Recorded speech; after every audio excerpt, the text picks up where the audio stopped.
pesa ya kulipa rent. So ilibidi nianze kukaa na marafiki. So hao marafiki ndio walini introduce to these gay-ism life. Yet talk about today. Okay. Yeah.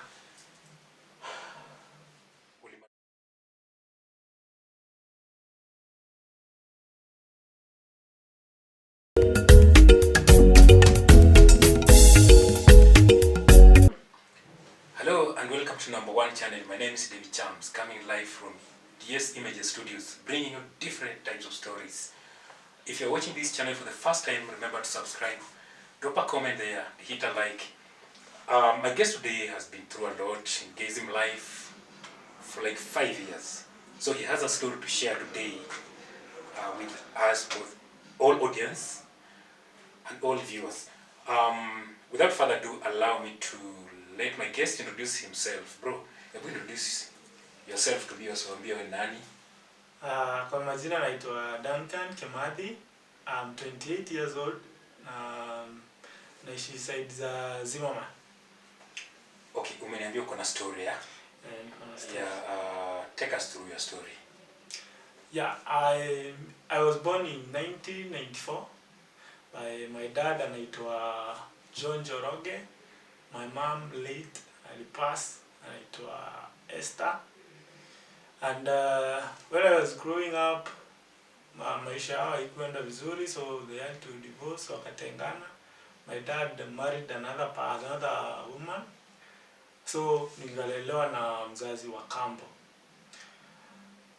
And my life in gay-ism started after high school because of financial strain. Nilikuwa na struggle sana kupata pesa ya kulipa rent. So ilibidi nianze kukaa na marafiki.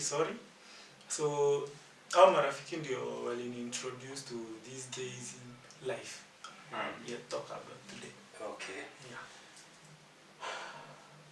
Ulimaliza shule? Yeah. Ukaenda kukaa na friends? Yeah. In first time nilikuja, my dad alinitafutia kazi. Kuna a big restaurant inaitwa Blue Spring kwa hapo Roasters. Hapo ndio alinitafutia kazi nikafanya after high school. Yeah, after high school 2015.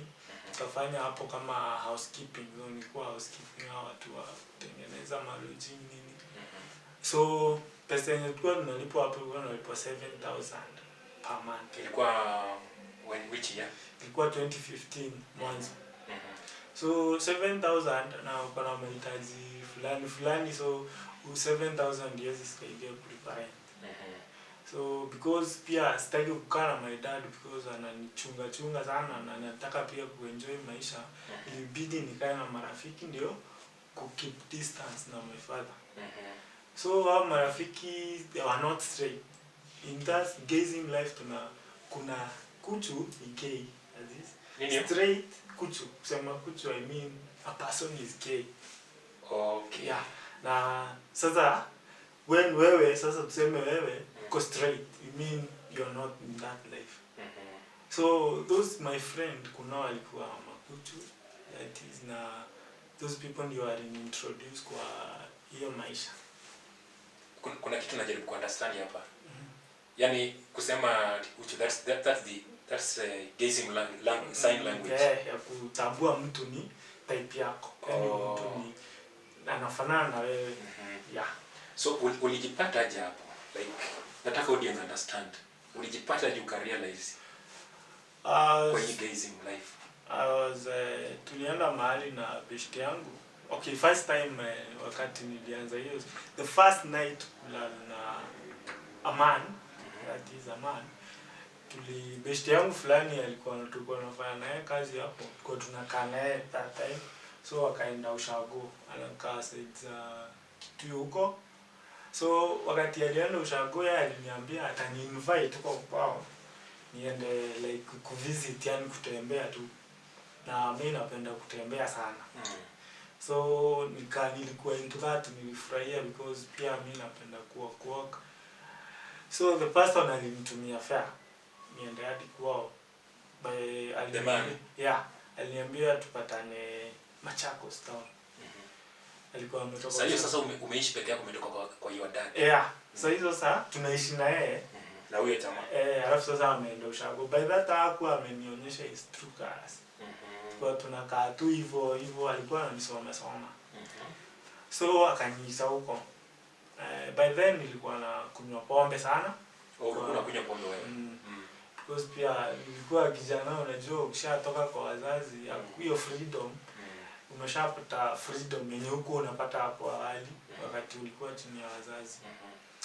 So akaniita, nikaenda.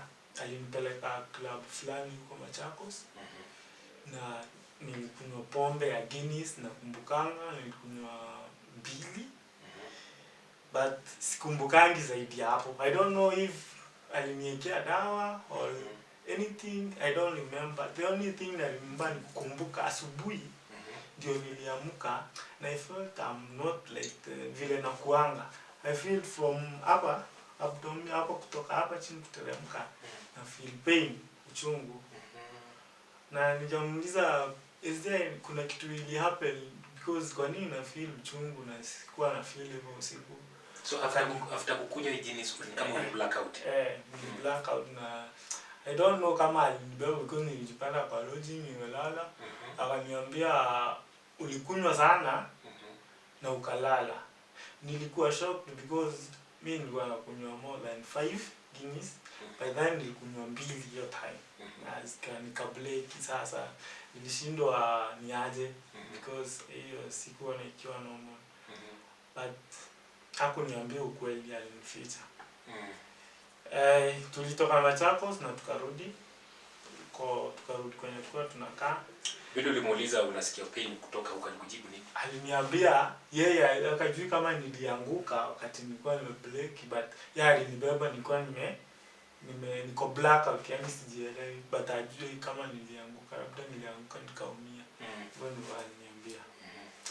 After kumerudi Nairobi nikaanza kufeel I'm not normal. Kuna kitu inanivuta kwa wanaume more than ladies. Yani nikaanza kuwa na ile nilikuwa nao kwa ladies, affection na msichana na mrembo ikaanza kunitoka. After huyu jamaa sasa, after hii incident ya kukunywa na blackout, ikaanza kunitoka. Nikaanza kuona men anaoa kwa na muscular, yani unaanza kuwa hiyo affection, hiyo attention yao wasichana au unaipeleka kwa men. So nikaanza kuona I'm not normal, but najaribu I'm trying to kukataa kuingia kwa hiyo life, yani kuingia kwa deep in, but nilishindwa. I guess nilishindwa kujicontrol na nikajipata nimeingia sasa ndani kabisa, because sasa nilianza kuwa na multiple partners, men of different types, wengine wako mbali, Hurlingham, wherever, town, kila mahali. Na ikawa siwezi sasa, I don't even feel anything for women. I don't, namuona like trash. Yani unaona tu takataka mahali, I feel bad nikiona mwanamke. Uli develop your hatred ya wanawake. Nikawa na hate sana. Na nikajiuliza why sasa imechange all of a sudden. Sijui sasa, because now then nilikuja kujua the person alilala na mimi, because alikuja kunifungulia wakati ameona sasa nimeingia sasa ndani. Ndio alikuja huyu jamaa mwenye blackout mkiwa baba. Ndio by that time tulikuwa mazuri hivyo, tulikuwa tunakuwa sana, because pia nilikuwa nataka kujibamba na men all over, na yeye anataka like nikuwe kama mimi bibi yake, kwa yani akuwe ndio ananiona. Because wakati nilianza kuwa na affection kwa wanaume, nilianza ku give in kulala na yeye. Ngoja kwanza, huyu jamaa alikuja ka open up after some time. Alikwambia nini? Aliniambia aliniwekea drug na iliniweza ikanika kuna certain drug I don't know type aliniwekea, na hiyo ndio fan kabla kama. And then he had a sex with me kama sijijele. So akaribili kwako alafu akaniambia now anataka like tuwe partners. Anataka kuwa yani aliniambia anataka kunisponsor. Yani akuwe like ananipea anything, everything nahitaji. Yeah. Then ukagive in wewe. Yeah, I've given because pia mimi nilikuwa nimeingia na hiyo nini ilikuwa imeniingia to an extent singe nilishindwa kukataa. Ilikuwa imeniingia hiyo nini ya wanaume ku feel okay. Yeah.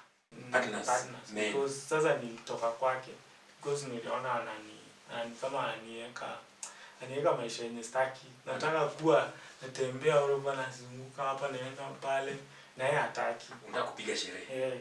Nataka kujibamba niende huku ninunuliwe na huyu niende kwa so anataka like tukienda out ananipeleka mimi. Na mimi sitaki hiyo ati kila time tunaenda na mtu mmoja. Hapana. Nimekuwa sasa nimeingia into full maisha, nimeingia yote sasa sitaki kuingia nusu ati mmoja. Sasa nikuulize kwa wanaume multiple men. Wewe ndio ulikuanga mwanamke ama wao ndio walikuanga wanaume? Okay, in this coach's life kuna inalingana na person mwenye uko naye. Like mimi when I want something from person, nikitaka nipe do, I will go in as a woman. If you want a man to give you money. Nitaenda kama mwanaume nipe do, nitaenda kama nikuwe like yeye sasa ndio my husband, kama yeye sasa ndio mume wangu in that case. But kuna pia some friends unapatana na marafiki pia una act kama wewe sasa ndio mume wao yani. Sasa wewe ndio like sasa unajua inalingana na yani wao watu wenye uko nao. But most cases nilikuwa na act like a woman. In most cases. Yeah, because hata pia sura yangu pia ilikuwa inazifanya wengine wanani. Actually men would love to sleep with me because walikuwa wanaona these brown men you see wanakuwa brown men mostly when you are kama gay they wanakuwa like mabibi zao. Yeah. Hiyo time ukiwa kwa hiyo gay-ism life. Ilifika mahali ilikuwa inafika mahali at some point unajiuliza ni nini inafanya ama it was just normal life for you? First time nilikuwa najiuliza nashindwa am I really normal?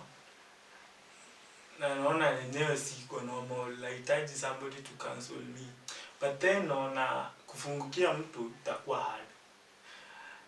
After some time pia nilishindwa sasa nikaona he is normal na sasa. Naona sasa nikaanza kuona sasa nikabisa nikaona ni normal, I'm okay. Nikaanza kwenda kuna club kadhaa huko tauza gay na malele mbarezi. So ziko mingi kutao. So kwa tunakuja we have fun na tunarudi home. So nikaona I'm normal because pia kanisa iko. Kanisa hizi? Yeah, iko. And they preach. I don't actually sijaenda but iko. My friends walikuwa wanaenda but mimi sikuwa naenda church. Yeah, so nikaanza kuona hivi pia tu wana church na we have pastors. So this life is normal. I'm okay. So ulikuwa unaona iko tu sawa? Unaona iko sawa. Because nikitaka do I just call somebody and itakwake we have fun. Nanipia do at the end of that you need to have fun and nanipia the amount I want. Okay. Na sasa umestruggle na hiyo umesema haukufeel anything but sasa ilifika mahali ukajuaje sasa this is not something like this it's not me, ukaanza kuona kama ilifika mahali nikaanza kufikia my friends wenye tulikuwa tunasoma nao most wameoa, wengine wako na watoto. Na mimi by the way mimi nikijicancel I really don't feel naezo hata nikijiuliza by then. Kwa najiuliza na siwezi wa mimi hata siwezi kama msichana mahali moja ati tukae mimi na yeye hapa. I feel naona ni kama ni uchafu niko na karibu. So kaanza kushindwa, will I live in this kind of life forever ama every man, by the way, let me just say, kila mwanaume anapenda kuwa na family. Hata hao wenye wako hiyo life pia wanapenda kuwa na family. But sasa kustart hiyo family ndio ngumu, because first of all you don't value women. You can't stay with somebody you don't value. So mimi nilikuwa najiuliza, will I live in this kind of life forever? Pia my parents wananiuliza, you are 20, umefika 25 and you don't see, hata hatujaona ukilazim, you don't see you in girls, we see you with men or but kila time wanaume wanatembea kwetu. Yani sasa unaona they became suspicious. Yani parents walikuwa nakuona most of the time kuna men. In fact hata si most of the time, all the time, because nilikuwa a girl alikuja naweza mfukuza vibaya. Let me ask you, ulikuwa na relate aje with the with normal people, because you said you had your own languages yenye mlikuwa na zile sign mlikuwa mna communicate. So with other people ulikuwa na relate aje? Ukikutana mtu normal that's not gay, mlikuwa mna relate aje? Okay. Kuna watu walikuwa nakushuku wakikuona? Wamenishuku wengi kadhaa, wamenishuku because by then nilikuwa unajua when you are gay and mostly una act kama woman, you would love to be kuwa na hiyo woman character. Unaona? Spray. Some wanatoboa masikio, but luckily enough mimi Mungu alinisaidia sikuwa nimefika kutoboa masikio. Wengine pia kuna ngozi huvaliwa na some men na ziko na type inakaa kama brani lakini iko na matiti. Unavaa pia kuna trouser inakuwa iko na unavaa pia. So ukikaa na watu wenye ni straight you see different vile unaongea pia na simu. When you talk with man mwingine unamuita babe, you see those things. Pia wanaume mwingine you call your fellow man babe. Yeah. So unaona pia watu watakushuku, watu ndio watakushuku. Okay. Yeah. Okay. So in your life how kwa you na mwanamke for the 5 years? Yeah. Sikuwa hata singetaka hata nikaribia. Ushaifika mahali ukatafuta counselor nataka ukansoliwe? But then ama ukafeel I want to get out of this thing. Nilikuwa na feel hivyo. Sometimes hata nikilala nilikuwa na feel nikiwa peke yangu. But ukiwa na mabeste siwezi vile una hiyo time ya kufikiria because you are fun, mmelewa. But ukiwa peke yako, mimi nilikuwa peke yangu. Nilikuwa nauliza I should get out of this life, ndio ni set example to the wenye wananifuata because I have brothers wenye wananifuata. Ni set example kwa a good example because nikiangalia life yenye naishi, brother yangu siwezi taka aishi maisha. So angekuja by the time ajue vile niko ama avutiwe na hiyo life aingilie, singependa. So I really thought naweza taka kutoka kwa hii maisha. Yeah, nilikuwa napenda kutoka, but sasa kupata kitu ya motivate kutoka ndio ngumu. Sasa haukupata kitu ya kumotivate because ulikuwa unashare na mtu yote hiyo time ama I didn't sikuwa na share everyone, nilikuwa tu nimeweka kama secret. Nikafanya vitu zangu huku Nairobi, nikienda home I'm very normal, not unless kama tuko na marafiki. But tukienda home we just tunakaa tu normal people for that time, but tukirudi huku Nairobi story inabadilika. Alafu challenges. Ni challenges gani ulikuwa unapitia time ukiwa huko? Challenges ni more because time yote yenye unapata pesa hujasweatia, hiyo pesa uanga unaitumia vibaya. I mean vibaya because haujaisweatia. So challenges moja ya watu ni drug addiction. Kunywa. Yaani ni watu wenye wako in that kuchu life wanapenda sana kukaa wakiwa high. Why? The reason being unataka kujisaulisha, ujionyeshe uko normal. In the real sense wewe mwenyewe unajua you are not. Okay. But when you are high, unajua uko normal, unajiona uko normal. So the first problem ya kwanza ya challenge ilikuwa hiyo drug addiction na vile utaicontrol. Because kila time mko mlevi, Monday to Sunday, you don't do anything, hakuna kazi unafanya, because every time you want money, you count someone akakupa pesa. So hiyo pesa ujisweatia, you use it vibaya. So you will stay like high throughout? Yeah, throughout. From Monday to Sunday. Mahali fulani yeah. So far, so ulifanyaje sasa ndio ukafika mahali ukasema nao enough is enough? Okay, in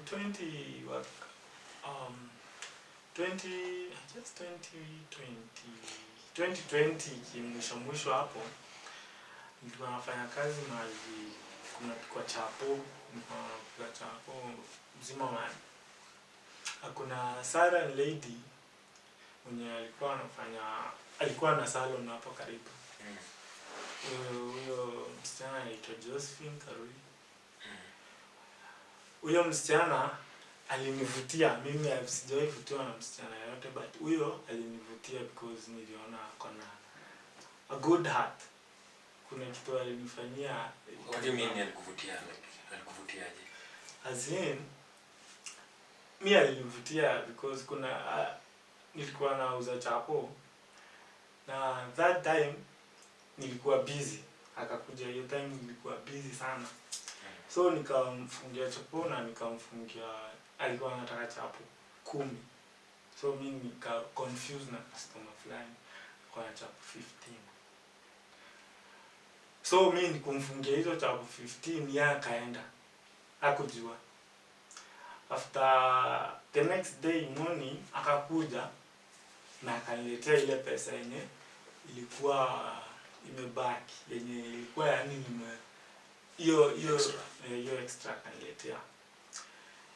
Nikajiweka kujiuliza, kama ni mgay ama ni mwanaume. Unajua gay pia tunatekeananga advantage. Mostly kama gay tunatekeana advantage. Kama ni gay ama rafiki zangu hao, hawangenirudishia pesa. Na hiyo pesa nilikatanga kwa mshahara na iliniuma sana because ilikuwa the first time mimi kufanya kazi. Because nilikuwa sasa nimeanza kuona I really need to do something. Ndio wazazi wangu waanze kuacha kuuliza, because walikuwa wanauliza wewe unafanyanga nini? Wanauliza what do I do saa hii? Unafanya nini saa hii? Because kila time wanaambiwa huyu anakuanga mlevi kila wakati. Ni marafiki, so hiyo time ndio ilikuwa first time like for like 3 years mimi kufanya kazi. Na hiyo kulipa hiyo mshahara ilikuwa siku ya pili kulipa mshahara na nikakatwa. So iliniuma sana, nikaamua mpaka kesho nikikuja to be my last day kufanya kazi hapo. Because iliniuma. But hiyo dem kuniletea hiyo pesa ilinifanya nijiulize mambo mengi sana about this case life. Na I made nikachukua step ya kuenda hadi kwa hiyo salon, kwenda kumtembelea, kuongea naye for some time. Na hivyo ndivyo friendship yetu na yeye ilianza. Na ikawa ni msichana wangu wa kwanza kuopen up. Nilimuopenia up na nikamwambia what life yenye mimi hufanya, yenye mimi hupitia na yenye mimi nafanya, what kind of a person I am. So she didn't react, hakureact hivyo sana. Hakuitekia hivyo kubwa because pia alikuwa na friend wake alikuwa na hiyo issue. A friend or lady? Lady alikuwa lele nimekwambia ni lesbian. So akaniambia atanisaidia. But now aliniambia atanisaidia, I don't know if I'm going to put it like, because vile aliniambia atanisaidia, at first nilikuwa nakataa because aliniambia I should try having sex with a woman. Na ambaye since then I've only had sex with her and her alone.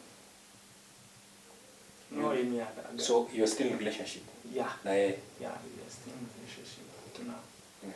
So let me ask you, so far, are you still gay? I am not.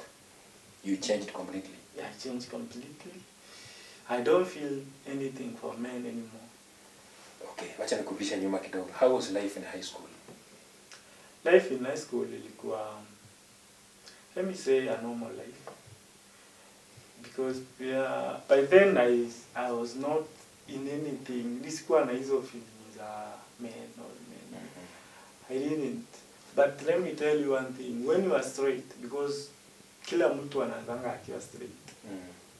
When you are straight, the only problem inaweza kuwa kuanza. Starting that thing is what kills people. Ukianza hivyo ni hivyo. Kutoka inakuwa ngumu. Inakuwa ngumu kutoka. Because hakuna mtu alizaliwa akiwa gay. They all changed. Walianza kuingilia kwa hiyo mambo wakati wamejijua. Na kwanza kitu ndio inakuanga ngumu. Kwanza kitu kishaanza ndio hivyo imekuweza. Sasa tuseme wewe umekuwa kwa hiyo life. Uko na experience.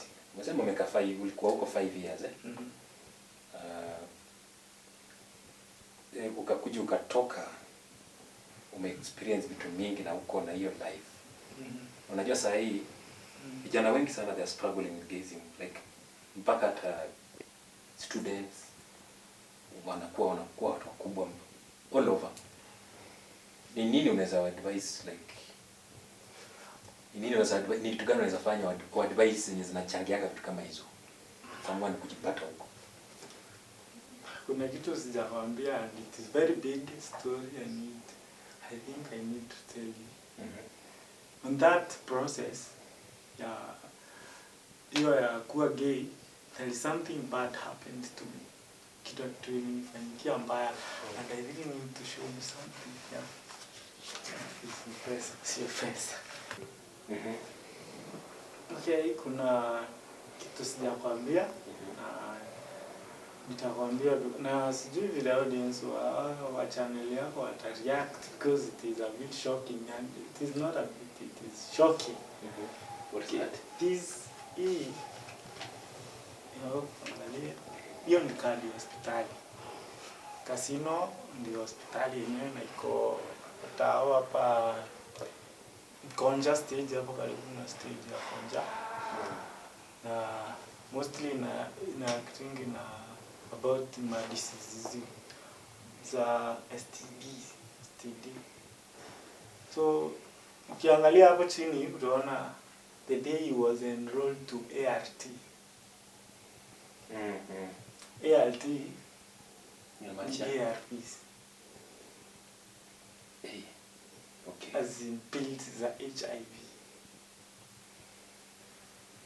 So hiyo time, hiyo mwaka hiyo 2019 mwezi wa 3, I discovered I had contracted HIV. Through gay-ism? Yeah, through gay-ism. So by then nilikwambia pia nilikuwa najaribu kutoka. So that thing pia ilinionyesha kabisa what kind of life I've gotten myself into. So nikashindwa, how am I going to get to live? Like, just if I don't change, I'm about to die. Because me niliona hiyo kama death sentence. I'm about to die. Sasa nikikufa what really nimeacha story gani about? So ulienda kupimwa? Yeah, and one thing I went with my father. My dad ndio alinipeleka. Because nilienda nikamwambia I'm experiencing some problem nikienda ukojoa. Natoka nimeuzaa. Ile inatoka ndo kidonda hiyo. And na feel uchungu. Ananiambia kuna hospitali fulani na dealing na hizo mambo, acha nikupeleke. So madaktari, the first thing waliniambia I should test for HIV. Mimi sikuwa test kitambo. Weka hii. So wakati nilitestiwa ili turn out positive. na I was very very shocked. Very shocked. When was that? Ilikuwa mwezi wa 3 on 2019. Oh, 2019, yeah. Yeah. So immediately I started taking pills. Hiyo siku yenye nilitestiwa. Mungu alinisaidia because pia alinipa moyo wa kujiaccept. My dad hakuambiwa na hao madaktari. Na pia mimi sikuwa nimwambia. So daktari walikwambia wewe personally?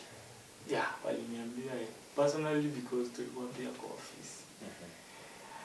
Yeah, so hiyo thing ili change my life sana.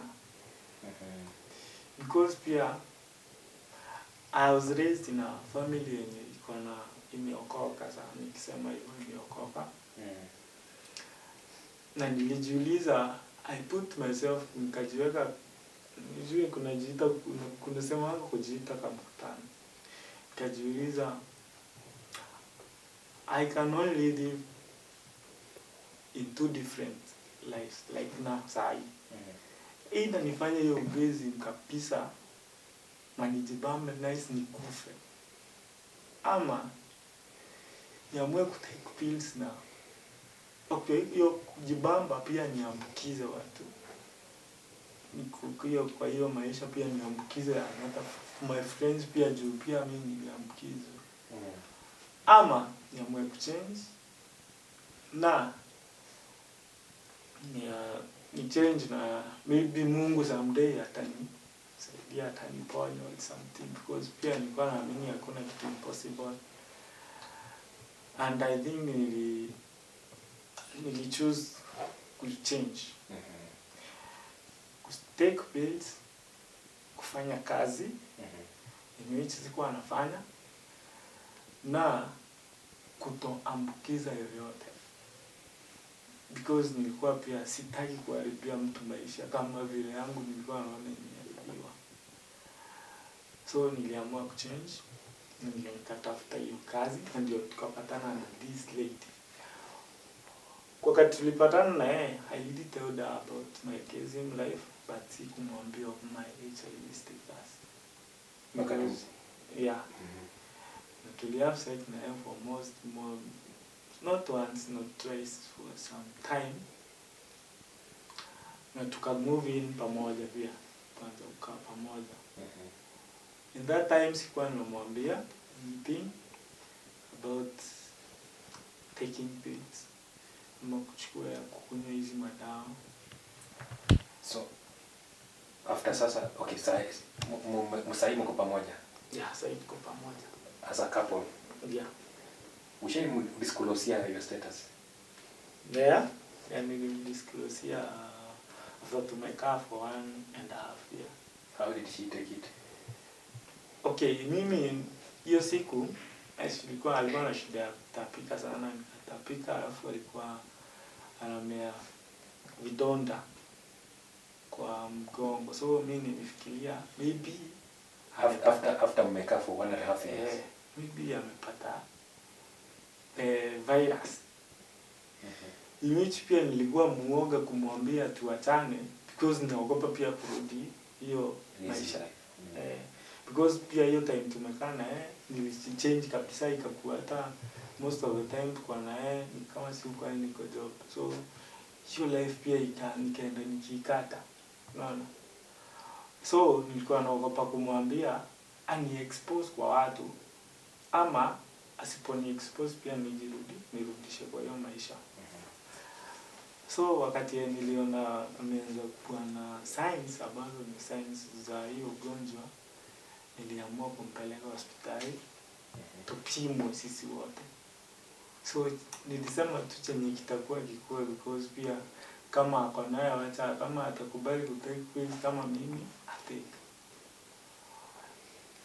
So tukaenda hiyo hospitali bado, this one nilimpeleka hiyo yenye naendanga, nikabati nikampeleka si ofisi yenye tunaendeaga dawa, another one. Huyo madama kwa anatujua na alitutest sisi wawili. Yangu ikawa positive yake ikawa negative. Yeah. Okay. Now by then I say ni God's grace because we were not using protection. So after kujua hiyo okay, after kujua hiyo she reacted normally. Hakustuka. Ndio nikamuuliza wakati tumetoka osi, ndio nikamuuliza why didn't you react vile mtu normal tu ata react. Akaniambia before you told me I knew it. Because kuna time she knew before tumwambie kwamba uko positive. So time alinifulia nguo na hiyo pill ilikuwa kwa trouser, hiyo pill moja hiyo ya ARV. Hiyo ilikuwa kwa trouser yangu, na alikuwa na best yake fulani anafanya kwa chemist. So alienda in form of kuuliza hii drug niliona mtu fulani na inakuanga ya nini. So huyo friend akamwambia mwenye uliona na hii ako HIV. Okay. So akajua I'm HIV. And one thing is true about her, she didn't change like vile mtu yote. Kama ni mimi ningejua kwa viatu zake, ningejua kama si ku break up na yeye ninge-insist to protect, but she didn't. So kutoka hapa hamkutumia protection, mliendelea tu na normal life up to na alikuwa anajua by then, alikuwa anajua I'm positive. Na alikuwa anajua alikuwa anajua I'm positive na hakuniambia.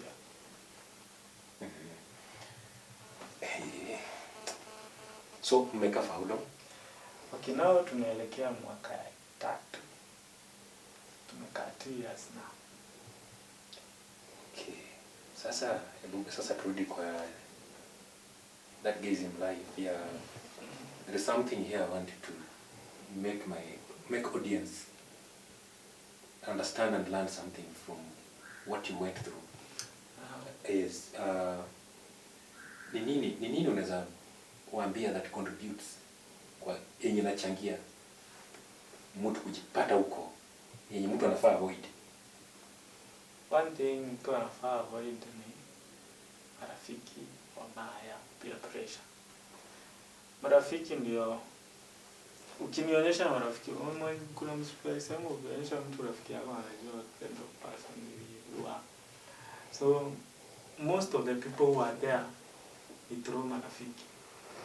And I know people when wakati hawana marafiki they are very sober, they are very okay. But wakiwa na marafiki ndio unawapata wamelewa huko, they are having sex all over. And so one thing ni avoid marafiki wabaya. Utajua aje wa marafiki? Because there are some people, you know, there are people who are innocent in gay-ism life. Hawawezi jua huyu ni mtu wa okay ako aje, hiyo jina ulitumia, I don't know. Huyu ni gay, huwezi jua aje.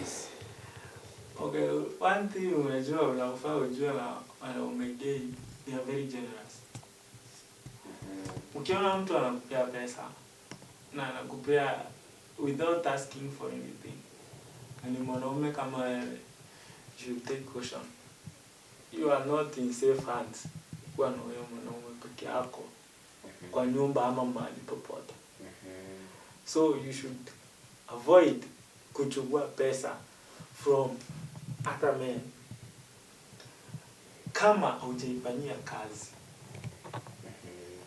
Second thing unafaa ujue na magei au makuchu,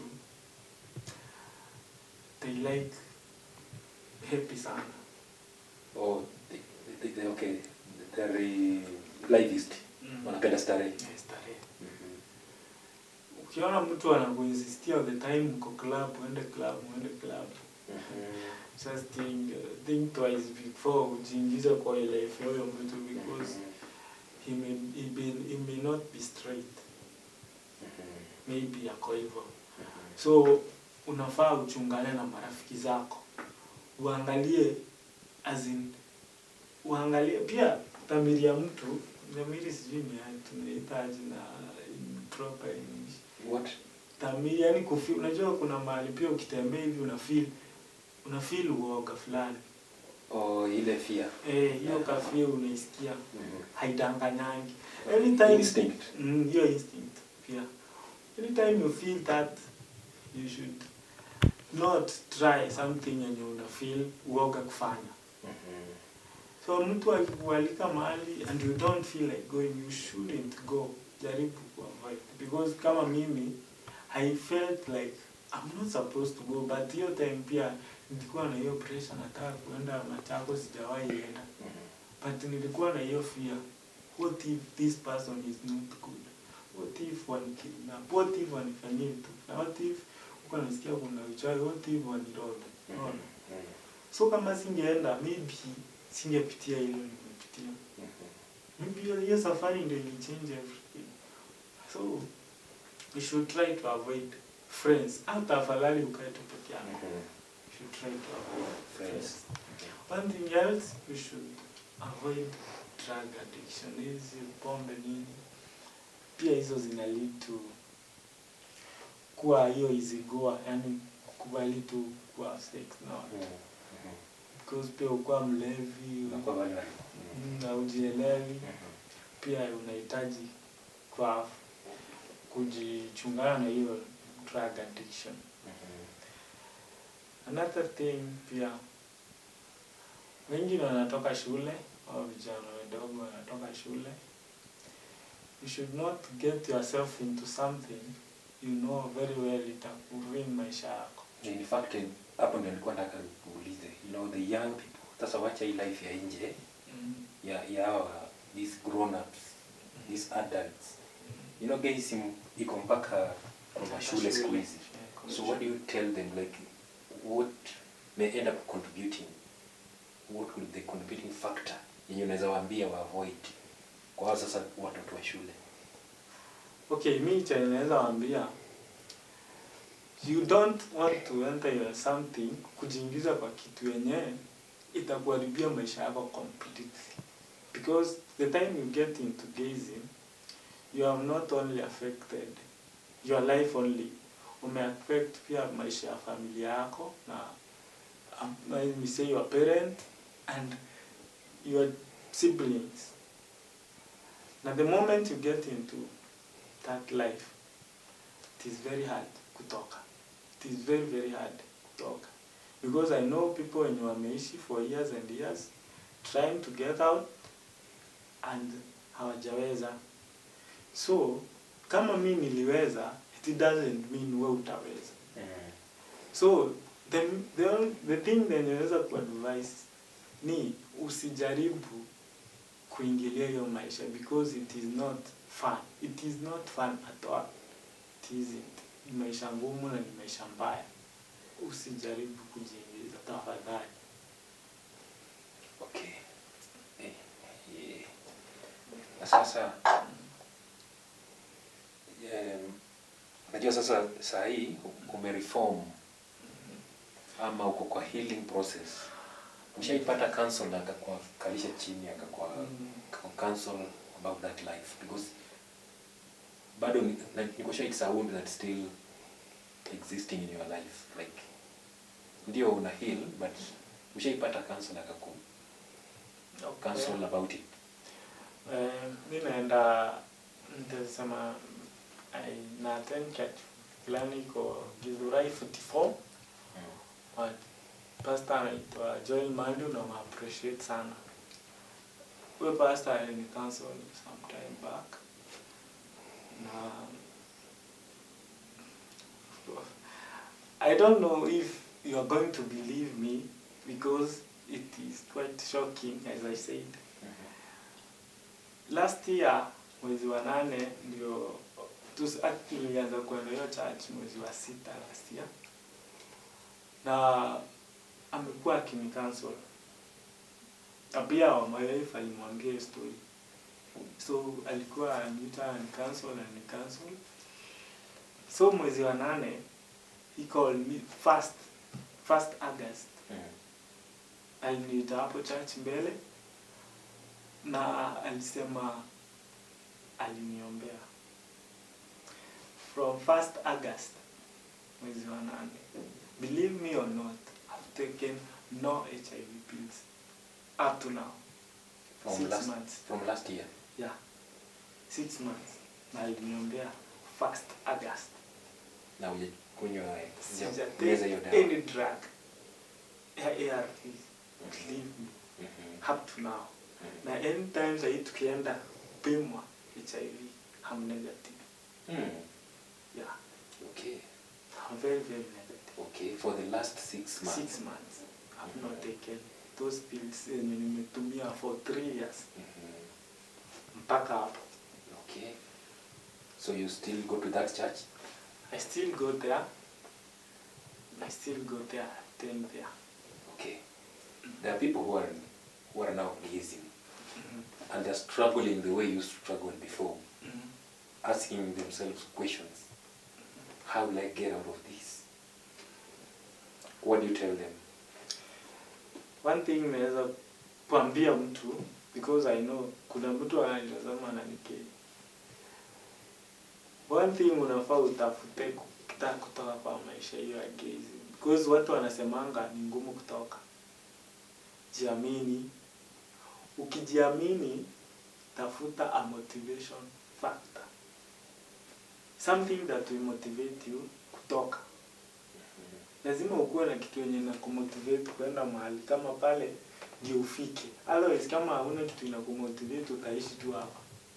Kama mimi, I may say Josephine motivate because I use that as my motivation factor. Kama I really want to change. Or Josephine is your current wife?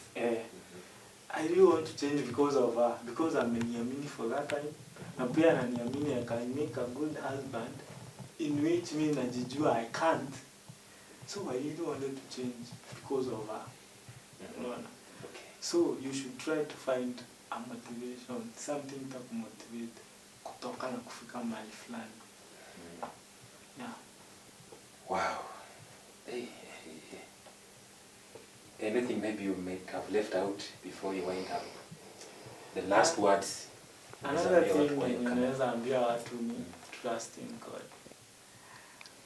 Mungu amenifikisha mahali kwenye singeweza ninaweza fika mimi. The moment I discovered I am HIV positive, I thought I'm dead, I'm done and I'm finished. Most of friends wangu walinitoroka because most of them waliona my pills, waliona nikitumia hizo dawa. So I was left with no option but to trust in God. But the moment I did trust in God, I didn't change. Na niliokoa penye sikuwa dhani naweza okolewa. So I tell them to trust in God and follow His word. Okay. Wow, viewers, it's been a tough interview here, and our brother has gone through a lot in his life.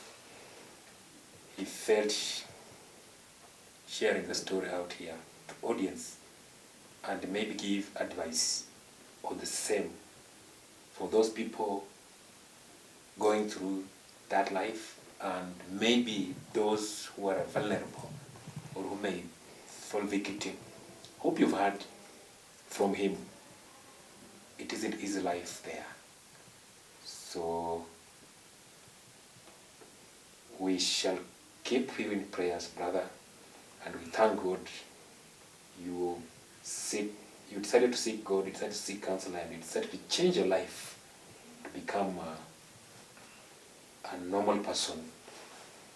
Na tunakuombea sana. So audience, if you are watching this channel for the first time, do not forget to subscribe. Do not forget to drop a comment, maybe advise our brother, and maybe is there any way you can feel like sharing your number? Kuambia kuna mtu labda audience may want to learn more from that life, how you struggle to come out and all that. And feel free to share your contacts. There is no problem. Yeah, so you can tell them your contacts, and also same time we shall put his contact here on this screen, so you can just share your contacts.